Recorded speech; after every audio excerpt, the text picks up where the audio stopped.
Bonjour à tous et bienvenue dans Smart Patrimoine. Smart Patrimoine, l'émission qui vous accompagne dans la gestion de vos finances personnelles et qui décrypte également avec vous les actualités et les enjeux du secteur de la gestion de patrimoine. Une émission tous les jours à 13h sur Bismart. Et au sommaire de cette édition, nous commencerons avec patrimoine thématique, un patrimoine thématique consacré aux enjeux en matière de finances durables à l'occasion du Climate Finance Day qui se tiendra le 27 octobre prochain. Nous aurons le plaisir de recevoir pour cela dans quelques instants sur le plateau de Smart Patrimoine Pauline Becquet, directrice générale de Finance for Tomorrow. Nous enchaînerons ensuite avec Enjeu Patrimoine, un enjeu patrimoine consacré à l'investissement durable également. Nous nous demanderons avec Alexandre Garel, chercheur en finance chez Audencia Business School, mais aussi avec Yvan Chaleil, membre du directoire de la NEF, comment développer l'investissement durable. On se retrouve tout de suite.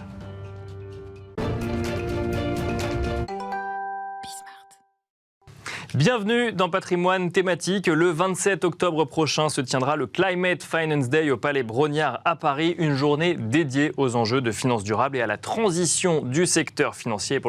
Pour en parler, nous avons le plaisir de recevoir sur le plateau de Smart Patrimoine Pauline Becquet, directrice générale de Finance for Tomorrow. Bonjour Pauline Becquet. Bonjour. Bienvenue sur le plateau de Smart Patrimoine. Donc on l'a annoncé en introduction, nous allons assister à une nouvelle édition du Climate Finance Day.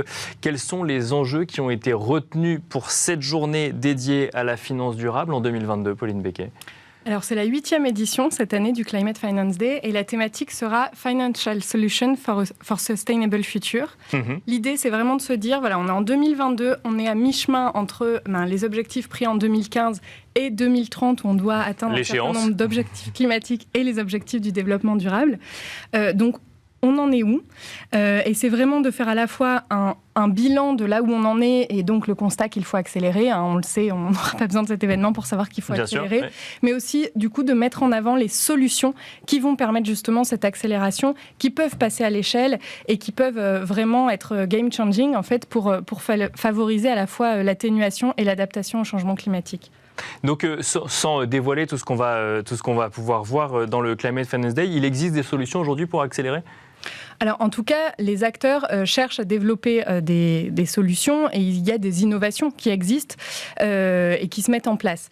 Nous, on va essayer autour des différentes tables rondes, justement, de cibler les différents sujets pour voir comment on peut accélérer. Donc, on aura par exemple une table ronde sur la finance à impact. D'accord. On aura aussi une table ronde sur les engagements net zéro, comment ça se traduit concrètement. Bien sûr, une fois qu'on a pris tous ces engagements l'année dernière, qu'est-ce que ça veut dire dans le day-to-day business ? On aura une table ronde sur la finance climat, puisque c'est un des gros enjeux de la COP. On se situe à quelques jours de la COP à propos. On veut vraiment mobiliser et entraîner tout le secteur pour la COP 27. Donc on parlera de la finance climat. Et alors un mot pour ceux qui nous écoutent quand même de ce que c'est que la finance climat. Alors la finance climat, ce sont des engagements qui ont été pris depuis la COP à Copenhague. Bien sûr, sur les 100 milliards que les pays développés doivent apporter aux pays en développement, justement pour atteindre ces objectifs du changement climatique. Et ces 100 milliards, promis, on n'y est pas en fait. Donc justement. Et on en est loin aujourd'hui, où je lisais que ça pouvait aller, on y serait peut-être en 2023 par exemple. Alors c'est ce qu'on se dit, en tout cas en 2021 on n'y était pas. D'accord. On aurait dû y être. En octobre 2022 on n'y est toujours pas. Normalement c'est chaque année en fait. Oui, Donc, oui c'est ça. Oui, c'est ça. C'est 100 milliards par an. On prend du retard. Oui, c'est ça. Donc chaque année on prend du retard sur ces objectifs. Donc oui, on espère qu'on va y arriver. En tout cas c'est une des priorités notamment de la COP à venir. Donc on espère qu'il va y arriver et on trouvait ça important aussi d'en parler, voilà, pour montrer aussi ces perspectives, parce que dans ces enjeux de finances durables, la géographie est importante. Des engagements qu'on peut prendre facilement sur le charbon, par exemple, en Europe ou en France, oui, bien sûr. C'est pas la même chose dans les pays en développement qui, eux, ont des besoins pour se développer. Donc toutes ces thématiques-là, on va chercher à les adresser. Oui, parce que je regardais un petit peu le programme et il y a un sujet qui est en plus complètement d'actualité, que ce soit dans les pays développés ou dans les pays en développement, c'est cette idée de réconcilier nos besoins en énergie avec la transition énergétique et effectivement se dire que est-ce qu'on continue à se chauffer au charbon ou est-ce qu'on arrête de se chauffer le temps qu'on n'a pas trouvé une autre manière de se chauffer et est-ce qu'on continue ou non de financer ce type d'activité ? C'est vraiment une vraie question parce que si on veut atteindre les objectifs climatiques, on sait qu'il faut sortir du charbon en 2030 ou 2040 selon la zone géographique. démographique et on sait qu'il faut réduire drastiquement les énergies fossiles. Pour autant, on voit bien avec la crise énergétique qu'on ne peut pas arrêter de financer le fossile du jour au lendemain. Enfin, sinon, déjà qu'on va avoir des blackouts cet hiver, bien sûr, oui. Donc c'est une vraie question et c'est vraiment le sujet de transition juste. C'est comment justement on assure cette transition en prenant en compte aussi les conséquences sociales, sociétales. Mais pour autant, ça ne doit pas être un argument pour ne rien faire. Il faut avancer. Et donc, il faut se mettre d'accord sur quelle est la trajectoire de sortie. Et ça, on a vraiment besoin d'accélérer dessus. Et donc, justement, on va en parler au Climate Finance Day. Il y aura une table ronde qui sera consacrée à cette thématique. Comment est-ce qu'on arrive à maintenir ces objectifs de transition énergétique dans un contexte où c'est hyper rentable d'investir dans le pétrole en fait. Oui, bien sûr. Et où on a besoin du pétrole pour se chauffer ou pour se déplacer aujourd'hui. Et l'idée, c'est de ne plus en avoir besoin demain, mais on en a encore besoin aujourd'hui. Et donc pour ça, il faut vraiment qu'on définisse des trajectoires en fait.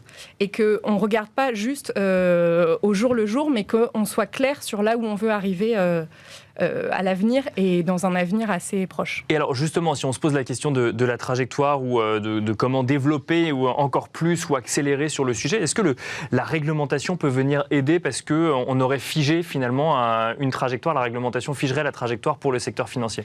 Alors, je ne sais pas si c'est une trajectoire d'abord pour le secteur financier. Ça ne marche pas que pour le secteur financier. Oui, c'est vrai. Il faut le faire d'abord pour l'industrie, en fait. Mais disons que le secteur financier a le pouvoir de financer ou non. C'est ça. Je pense que la réglementation aide à accélérer. Mais là, on voit bien, il y a eu tout un plan d'action finance durable de la Commission européenne. Il y a plein de choses qui sont sorties. Les acteurs sont vraiment en train de subir, on va dire, enfin, d'absorber toute cette réglementation et d'essayer d'avancer à marche forcée pour y répondre. Pour autant, très honnêtement, je ne suis pas sûre qu'une fois que toute cette réglementation qui est très axée sur la transparence soit en place, on est accéléré. Je pense que ça va aider. Oui. Mais voilà, donc est-ce que c'est la réglementation qui est le plus efficace ? Je ne sais pas. Ce qui est sûr, c'est qu'on a besoin de la mobilisation des politiques et on a besoin de trajectoires très claires des États. On voit bien ce qui se passe aux États-Unis avec le Texas, la Louisiane, qui refusent en fait de travailler avec des acteurs financiers parce qu'ils sont trop engagés en matière de changement climatique. Ça, c'est un vrai problème. Enfin, je veux dire, on peut pas. Les acteurs financiers, ils sont pris entre deux feux. À la fois, on leur reproche de ne pas avancer assez vite en France et en Europe. Et on leur parfois, reproche dans certains États, on leur reproche d'avancer. Exactement. Oui. Donc il faut rester... c'est dur, mais il faut rester... il faut garder ses engagements, il faut les tenir et il faut y aller. Mais pour ça, on a besoin des États et on a besoin d'engagements politiques très clair sur les trajectoires de sortie. Donc on a besoin des politiques parce qu'effectivement ce sujet de réglementation et donc de transparence, c'est aussi l'idée derrière qu'il y aura la pression de l'épargnant final qui comprendra dans quoi il investit et que mécaniquement la loi de l'offre et de la demande évoluerait vers encore plus d'investissements durables ou socialement responsables. Alors il y a cette idée-là, je pense que l'idée de la réglementation sur la transparence, c'est aussi surtout d'éviter le greenwashing. De savoir dans quoi on investit. Il y a quand même un effet de mode. Après, très honnêtement, je pense que les épargnants, ils veulent donner du sens à leur épargne. Mais s'ils n'ont pas des produits qui sont aussi rentables, oui, c'est tout le sujet. Ça ne fonctionnera pas. Bien sûr. Donc tout le sujet, c'est justement de développer l'offre pour avoir des offres de produits qui répondent à la fois à ces objectifs climatiques, ces objectifs environnementaux, sociaux, de bonne gouvernance, mais qui soient aussi des produits qui aient une certaine rentabilité et qui permettent aux épargnants aussi de satisfaire leurs objectifs. Donc, on a besoin de développer l'offre. Donc, je pense que ça ne viendra pas uniquement par la demande. Il faut vraiment que les acteurs financiers développent l'offre eux-mêmes, qu'ils y aillent pour justement entraîner les épargnants. Et alors justement, pour les épargnants qui nous écoutent, ou même d'ailleurs pour les professionnels, c'est rentable aujourd'hui de faire de l'investissement durable ? Oui, franchement, c'est rentable. Il y a plein d'études qui montrent que l'investissement socialement responsable, c'est aussi rentable que des produits de risque équivalents. Donc, bien sûr, il faut comparer des produits comparables, mais il n'y a pas une moindre rentabilité pour l'ISR. Donc, oui, c'est rentable. Après, parfois, sur le climat, c'est un peu plus risqué. Donc, voilà. C'est plus risqué, oui, c'est ça. Sur des actifs vraiment verts, bien sûr, ça peut être moins liquide, plus risqué quand on a moins d'actifs forcément dans lesquels on investit. Donc, mais ça dépend de la thématique. Si on veut être sur l'ESG au sens large, oui, parce qu'il y a tout ce questionnement aujourd'hui. D'ailleurs, c'est qu'il y a un vrai questionnement qu'on traite souvent dans l'émission, c'est qu'au sortir de l'été qu'on a connu, et d'ailleurs, qui n'est qu'un élément parmi d'autres dans la prise de conscience d'un certain nombre d'épargnants pour avoir un impact climat, on a souvent une réponse ESG, dont le climat est une sous-variable du E de environnement. Et donc, parfois, on a l'impression qu'il n'y a pas d'adéquation entre l'offre et la demande, finalement, que l'offre est beaucoup plus large que la demande de ces nouveaux certains investisseurs qui veulent la prise en compte du sujet climat seulement. C'est sûr que, par exemple, si on pense à la taxonomie européenne, donc il y a une réglementation qui fixe quelles sont les activités économiques qui sont vertes, entre guillemets, c'est-à-dire durables sur le plan environnemental, qui répondent aux objectifs de l'accord de Paris. Aujourd'hui, si on regarde l'économie européenne, elle est alignée avec cette taxonomie. Bien sûr. Que 2,5 à 5% de l'économie qui est alignée.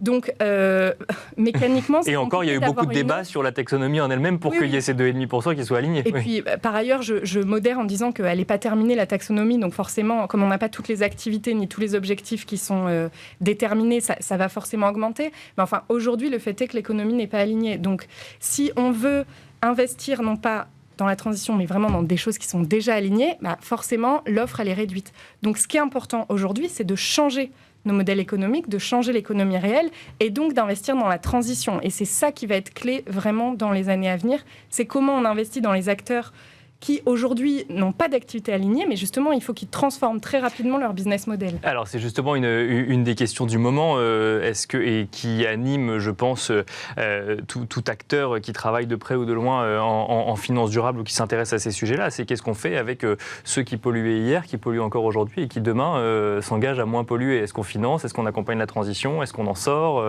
Alors, c'est une vraie question et justement, il va falloir que les acteurs financiers travaillent sur l'accompagnement des entreprises parce que OK, rester investi pour dire qu'on accompagne la transition, très bien, mais ça veut dire qu'il faut que les acteurs financiers ils aillent aussi un cran plus loin dans l'accompagnement des entreprises et en tout cas dans les exigences qu'ils ont vis-à-vis des entreprises qui continuent à financer. D'accord. Dans le cadre toujours de la réglementation européenne qui normalise l'information non financière, il va y avoir des exigences de publication de plans de transition. Et donc ça va être très important que les acteurs financiers vraiment regardent l'existence de ces plans de transition et regardent s'ils sont crédibles et que ça conditionne un peu les décisions de continuer à investir ou non.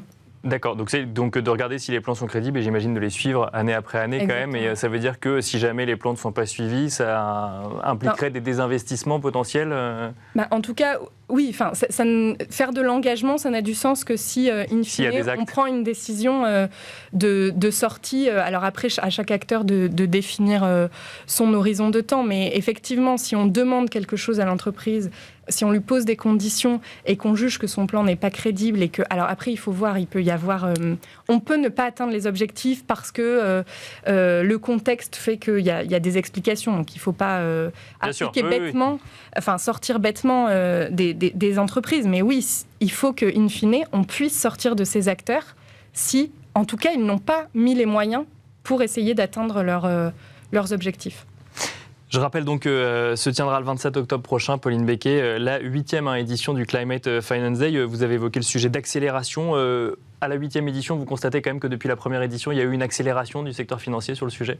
Il y a eu une mobilisation, mais malheureusement pas assez rapide et on n'est pas encore suffisamment mainstream. La finance durable n'est pas devenue la référence. Il faut qu'elle le devienne. Merci beaucoup, Pauline Becquet. Je rappelle que vous êtes directrice générale de Finance for Tomorrow. Merci d'être venue sur le plateau. Merci. Et merci à vous de nous avoir suivis. On se retrouve tout de suite dans Enjeu Patrimoine.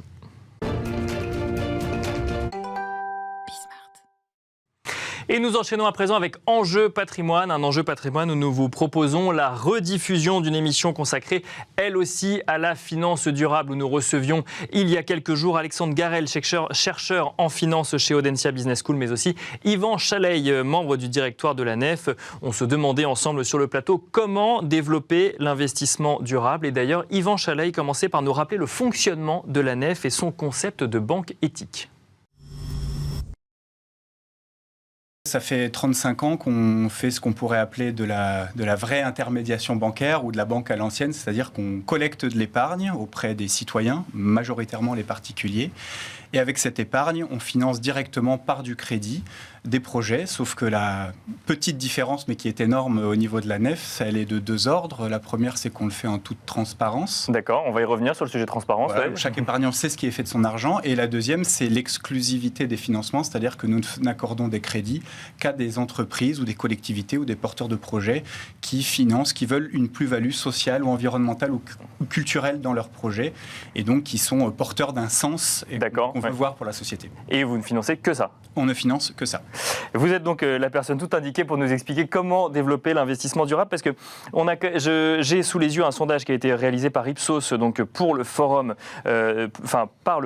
publié par le Forum pour l'investissement responsable, qui constate qu'une minorité d'épargnants ont entendu parler de l'investissement socialement responsable. Seulement 11% des épargnants en ont entendu parler et 7% seulement investis dans des fonds ISR. Alors, fonds ISR, effectivement, c'est au sens large. Moi, ça me paraît particulièrement peu vis-à-vis des discussions que je peux avoir avec des professionnels de la finance dont on a l'impression que, pour le coup, l'ISR est le sujet du moment. Alexandre Garrel, on va peut-être commencer avec vous. Ça vous étonne que aussi peu d'épargnants soient au courant de ce que c'est que l'investissement socialement responsable ?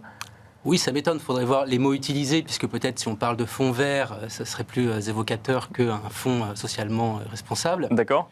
Et je pense que ça recoupe 3 problèmes de l'industrie, qui sont la lisibilité des offres, la fiabilité de ces offres et leur efficacité. D'accord. Je pense qu'on aura l'occasion d'en débattre, mais ce qui peut expliquer que les épargnants ne les regardent pas ou ne les connaissent pas. Donc, lisibilité, viabilité et efficacité, c'est ça ? C'est ça. C'est ça. C'est ce que vous partagez également, Yvan Chalaï ? Oui, je pense qu'il y a vraiment un sujet, c'est qu'une fois qu'on tombe sur ce genre d'offres, on trouve ça évidemment génial. D'accord. Mais pourquoi j'y ai pas pensé plus tôt ? Mon épargne peut enfin servir à quelque chose et j'ai de la visibilité sur celle-ci. La question, qui est sûrement le débat d'aujourd'hui, c'est comment on amène ces citoyens qui sont aujourd'hui dans leur banque, on va dire classique, ouais, qui, elles, proposent des produits assez classiques, comment on les amène à faire ce pas de côté. Et évidemment, il y a beaucoup moins d'efficacité en termes de communication quand on est des petits acteurs qui faisons de l'investissement durable que quand on est des majors, comme on appelle ça, de la banque et de l'investissement qui sont plutôt sur des actifs beaucoup plus classiques, même si on a tendance à les verdir aujourd'hui. Ah, mais donc du coup, il y a quand même une tendance à verdir. Alors, tout dépend ce que vous entendez par verdir, mais il y a quand même une tendance globalement à proposer de plus en plus d'investissements responsables. Il y a même un aspect réglementaire qui rentre en compte aussi, où maintenant on va demander aux gens leur appétence en matière d'investissement responsable. Tout à fait. Il y a de plus en plus de réglementations qui s'appliquent, mais la réglementation n'est pas toujours très, très contraignante. Ça, c'est un premier point. En tout cas, c'est mon avis. Et ensuite, dans ce que l'on appelle, et là je rejoins ce que disait Alexandre Garrel à l'instant, dans ce que l'on appelle l'ISR ou l'investissement vert, il y a beaucoup de choses. Et il y a notamment des fonds qui se sont développés sur les 10-20 dernières années qui s'appellent fonds responsables et qui sont des fonds 90-10, comme on les appelle aujourd'hui. C'est-à-dire qu'en fait, 100% du fonds est appelé responsable, sauf qu'il n'y a qu'une poche très réduite qui est effectivement investi dans des entreprises solidaires. D'accord. Le reste est investi dans les entreprises les plus classiques du monde. Et on appelle ça un fonds responsable. Donc c'est, je pense, toute cette question de pédagogie et de transparence qui manque aussi, que nous, on utilise, mais nous, on touche 100 000 ou 150 000 personnes. Et qu'il faudrait peut-être ceux qui touchent des millions utilisent un peu plus. Donc ça veut dire quoi ? Ça veut dire qu'il y a un sujet de transparence et un sujet de compréhension, c'est-à-dire que quand on veut faire de l'investissement responsable, et que je prends souvent cet exemple d'ailleurs dans l'émission, quand on veut faire de l'investissement à impact, notamment sur un sujet environnemental, que ce soit bien réorienté vers le bon investissement. Et c'est là où le bas blesse aujourd'hui, Alexandre ? C'est exactement ça, c'est ce que j'appelle la lisibilité. Aujourd'hui, sous le pavillon de l'investissement socialement responsable, on a une multitude d'approches. On a des fonds diversifiés qui sont très proches des indices de référence, avec une surpondération à la marge de certaines actions. On a des fonds qui pratiquent l'exclusion, donc là on peut être protégé partiellement du risque fossile en l'excluant, mais ça c'est l'effet qu'on doit rechercher. Il y a des fonds vraiment solidaires où on va créer un bénéfice pour des employés, un bénéfice pour l'environnement, peut-être à condition d'un moindre rendement. On peut financer des projets verts via des obligations. On a aussi... Oui, mais donc déjà, là, on ne sait plus quoi choisir. Voilà, on peut financer l'innovation verte avec du risque, du capital risque, donc une vraie prise de risque, par exemple, pour financer des clean tech. Donc on a, sous ce pavillon de l'ISR, on a une multitude d'approches qui répondent à des besoins de financement différents et des pratiques de portefeuille différentes. Vous allez avoir un risque différent, un rendement attendu différent. Donc c'est ça la problématique, c'est que sous ce pavillon, on a une multitude d'approches. Mais donc si je comprends bien ce que vous nous dites, c'est que aujourd'hui, pour faire en tant qu'épargnant, pour faire de l'investissement responsable ou durable ou à impact, parce que les définitions ne sont pas exactement les mêmes en 2022, il faut presque s'y connaître beaucoup en finance avant de pouvoir commencer à faire de l'investissement responsable, Yvan Chalaï ? Alors, en tout cas, j'aimerais ne pas répondre oui à votre question, mais je pense que la réponse est quand même plutôt oui.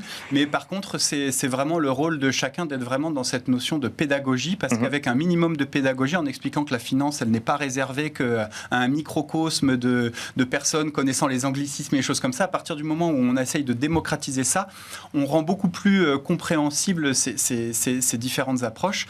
Et j'ajouterais un petit point qui n'est pas abordé là encore, mais il me semble qu'il faut aussi, et en tout cas nous, c'est notre rôle à la Nef, essayer aussi d'être dans une forme un petit peu de radicalité aussi dans le message. C'est-à-dire que je pense que si on veut continuer avec exactement les mêmes schémas qui gouvernent depuis des dizaines d'années, tout en se disant qu'on peut avoir les mêmes TRI, la même façon d'aborder les choses, mais qu'en plus ce soit ouvert, moi je dis que c'est pas possible. Je pense que c'est de la poudre aux yeux. Il y a un moment où il faut être capable d'accepter un rendement extra-financier, c'est-à-dire le plaisir et l'intérêt de savoir ce qui a été fait de son argent, même si la rémunération financière elle est un peu plus limitée.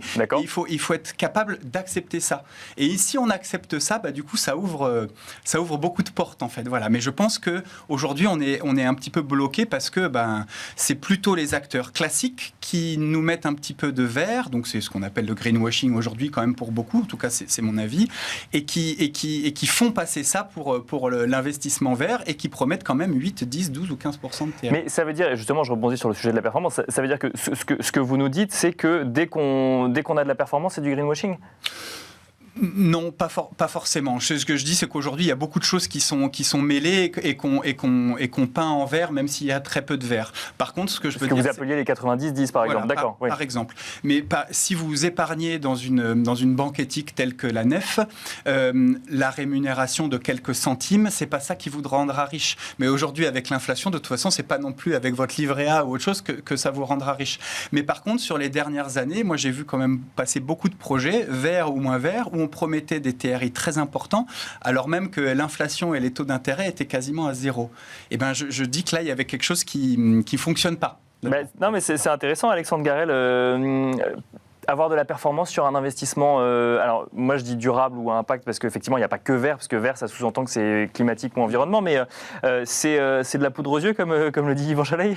Ça revient à la démarche. D'accord. Si vous arrivez à identifier un sous-ensemble d'entreprises qui sont les vainqueurs de l'adaptation à un monde en transition énergétique, si vous identifiez un sous-univers d'entreprises qui sont les porteurs des solutions pour réduire les émissions carbone, un portefeuille comme ça pourrait générer de l'alpha, pourrait à la fois cocher la case verte et générer une surperformance.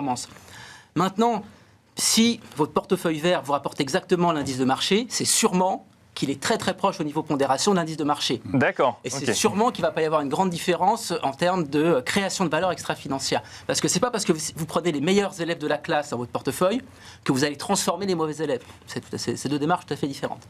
Donc j'en reviens à mon cheval de bataille qui est identifier le besoin de l'épargnant. Est-ce qu'il veut générer de la valeur extra-financière? Est-ce qu'il veut prendre moins de risques environnementaux ou sociaux? Est-ce qu'il veut essayer de faire de la surperformance? Voilà, ça dépend de son besoin, l'approche qu'il va adopter dans cet univers ISR. Alors justement, moi je trouve intéressant de parler également de comportement d'épargnants avec vous deux. Messieurs, on va commencer avec vous, Alexandre Garel. Vous avez publié plusieurs études sur le sujet. Il y en a une que je trouvais très intéressante, c'est que vous constatez que dans un environnement maussade, pas forcément économique, mais où en tout cas lorsque un épargnant est d'humeur, j'ai envie de dire, triste ou maussade, vous allez peut-être me reprendre sur le terme exact, on est plus enclin à investir dans de l'investissement responsable. Pourquoi? Qu'est-ce qui fait le lien entre les deux? Alors, je vais préciser le contexte. On regarde dans 25 pays différents. On se sert des taux de dépression saisonnière. En fonction des variations des saisons, il y a plus ou moins de dépression. Ça culmine en septembre. Il y a beaucoup moins de dépression en mars, par exemple. Et on lit ces variations saisonnières d'humeur moyenne dans la population au flux d'argent qui vont vers les fonds qui ont des très bonnes notes ESG par rapport aux fonds qui ont des très mauvaises notes ESG. Et on observe que quand l'humeur diminue, il y a plus d'argent qui va vers les fonds à très bonne note ESG. D'accord. C'est surprenant, puisque nous, on pensait un peu naïvement que c'est lorsque l'humeur moyenne s'améliore que les gens sont plus heureux et ont des comportements pro-sociaux et altruistes, et alors qu'ils vont commencer à penser aux bénéfices pour autrui, la communauté, l'environnement. Et alors, comment on l'explique coup Nous, notre explication, elle se base sur l'aversion au risque, qui est quand même, encore une fois, l'industrie financière voit énormément les sujets environnementaux et sociaux à travers le prisme du risque. Et aujourd'hui, des risques dominants, qu'on le veuille ou pas, ce sont des risques environnementaux et sociaux. Donc si vous investissez dans des fonds qui ont des fortes notes ESG, vous vous prémunissez de risques environnementaux et sociaux. Et donc, nous, notre interprétation... Et donc, il y a un biais psychologique de se dire, j'investis pour un lendemain meilleur, par exemple? Ah non, le biais psychologique est le suivant, c'est quand vous êtes Mossad, vous avez une vision pessimiste du futur, vous êtes plus averse au risque, et vous allez avoir tendance à choisir des produits financiers moins risqués. D'accord. Et il se trouve que dans un univers où le risque environnemental et social devient prédominant, les produits ISR peuvent paraître moins risqués. Il y a une autre étude que j'aimerais mentionner très rapidement, où vous faites le constat que lorsqu'on est gérant de fonds, tant qu'on n'a pas expérimenté soi-même un impact, mettons, de la transition climatique, pour prendre cet exemple-là, on est moins enclin à faire évoluer ses investissements. Alors, on a fait une série d'études, une sur des dirigeants d'entreprises listées américaines et une autre sur des gérants de fonds américains. Et on constate que quand ils ont été exposés à des chaleurs fortement anormales pendant une période assez longue, on observe un changement de comportement. Ça peut être une plus forte réduction des émissions au niveau des entreprises ou ça peut être un plus grand soutien aux propositions environnementales pour les gérants de fonds. Et ça, ce n'est pas des trouvailles tellement étonnantes puisque c'est en lien avec une littérature sur le changement climatique qui montre que malheureusement, ce n'est pas en lisant le rapport du GIEC ou en recevant des informations diffuses sur l'état de la température globale dans le monde qu'on fait évoluer les comportements. Vivre dans sa chair le réchauffement climatique est un moteur puissant de changement des comportements. Yvan Chaleil, ça veut dire qu'il faut, assister au changement climatique pour faire de l'ISR? Il faut être vraiment dos au mur, mais dans sa chair pour que ça change.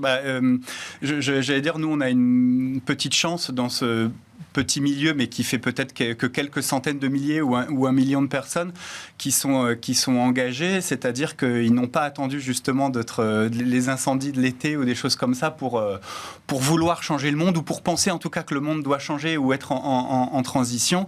Et c'est vrai que nous, c'est sur les 10 dernières années, le nombre d'épargnants a cru de façon très très importante parce que pour eux, la génération climat, le risque climatique ou ces choses-là, c'était déjà très important en 2010 sans avoir eu besoin d'avoir l'été. Et justement, depuis le début du mois de septembre, vous avez vu une évolution par rapport à ce que vous aviez avant ou En fait, encore une fois, on est sur une croissance qui est très forte depuis 6 ans et donc il n'y a pas eu spécialement... D'accord, il n'y a pas eu d'effet prise de conscience, voilà, par exemple, qu'on aurait pu imaginer. Oui. Pas spécialement, mais on pense que là, avec l'automne, ça va arriver parce qu'effectivement, comme le dit Alexandre... L'humeur va être Mossad. Les messages se multiplient et l'humeur va être Mossad. Et peut-être côté dirigeant, parce qu'on a évidemment plusieurs milliers de clients professionnels qui sont ceux qui font les crédits. Eux, c'est plutôt que l'humeur ou des choses comme ça, c'est vraiment l'envie d'avoir de la cohérence entre le projet qu'ils portent et l'argent. C'est-à-dire que quand je porte un projet d'énergie renouvelable, ça me pose un problème que je n'ai aucune idée d'où vient l'argent que j'emprunte et il a peut-être été dans une banque classique. D'accord, oui, je comprends. Oui, bien sûr. Un peu n'importe quoi. Voilà. Donc il y a vraiment cette recherche de cohérence et donc d'aller au bout. Et donc là, il y a moins de fluctuations liées à des saisons ou des choses comme ça. Et on finira là-dessus rapidement. Ouais. Ce propos. Les déterminants qu'on identifie, bien sûr, ils sont de second ordre par rapport aux valeurs morales des personnes, leurs préférences politiques. Bien sûr. Oui. Voilà, je veux dire, le fait parfois que ça peut donner une bonne image de soi aussi de faire ses investissements. Voilà, il y a plein de déterminants autres que faire l'expérience dans sa chair du réchauffement climatique. Voilà, donc c'était Alexandre Garel, chercheur en finance chez Audencia Business School, mais aussi Yvan Chaleil, membre directoire de la Nef, qui se demandait comment développer l'investissement durable. Voilà, c'est déjà la fin de cette émission Smart Patrimoine. On se retrouve demain à 13h sur Bismart.